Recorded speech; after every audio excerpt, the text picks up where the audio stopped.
Oui, Madame le maire, chers collègues. Instituée en 1992, la Journée mondiale de la santé mentale est célébrée chaque 10 octobre. Le thème de la journée de ce jeudi ayant été la santé mentale des filles, celle-ci étant exposée aux violences sexistes et sexuelles à des âges plus précoces que les garçons, ce qui fragilise leur santé mentale.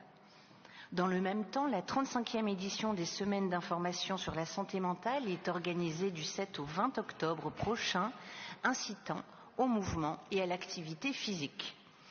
Notre conseil vote ce soir une aide au démarrage à l'association Estime, basée à l'île Sud, dont l'objet social est précisément la santé mentale de nos concitoyens. Chacun parmi nous constate quotidiennement l'alarmante dégradation de l'équilibre psychologique de la population, accentuée depuis la pandémie de Covid. Aujourd'hui, on considère plus généralement qu'un quart des Européens sont frappés de troubles psychiques, soit, rapporté à notre Conseil, pas moins de 20 élus municipaux, ce qui, il vous faudra statistiquement l'admettre, déborde quelque peu des contours de votre opposition. Au-delà de la potacherie politique, il est peu d'entre nous qui ne connaissent, parfois n'aident, des proches en grande difficulté et ne sachent combien nous pouvons nous sentir démunis, confrontés au drame, souvent invisible, de la souffrance psychologique. 13 millions de Français vivent avec un trouble psychiatrique. 64% des Français déclarent avoir déjà ressenti un trouble ou une souffrance psychique, jusqu'à 79% chez les moins de 35 ans. Et les coûts liés à la santé mentale sont le premier poste de dépenses de santé dans notre pays. Les dépendances diverses se sont accrues, ainsi que les troubles du comportement alimentaire, qui désormais frappent même de jeunes enfants. 600 000 jeunes de moins de 18 ans sont concernés. Un quotidien national évoquait en début de semaine le rôle de l'éco-anxiété dans la souffrance psychologique d'une jeunesse privée d'avenir.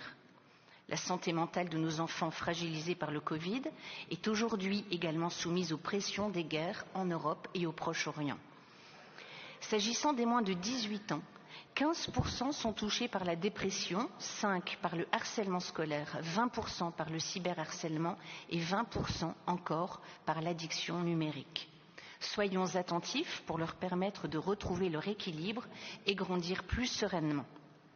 Conscients de la gravité de cette situation, les pouvoirs publics ont déclaré la santé publique grande cause nationale de l'année 2025.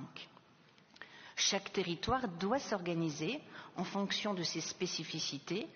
Le rôle du Conseil lillois de la santé mentale, fondé en 2011, doit être chaleureusement salué.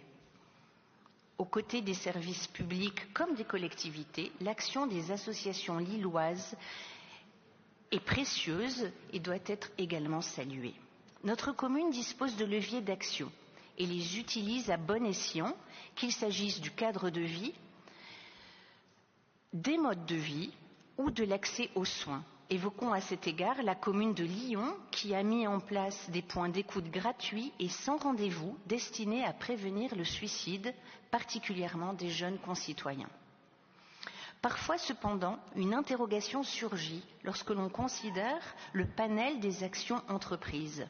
Celles proposées au titre des actuelles semaines d'information consistent essentiellement à organiser des rencontres, des promenades, des activités sportives, certes louables et très probablement fécondes.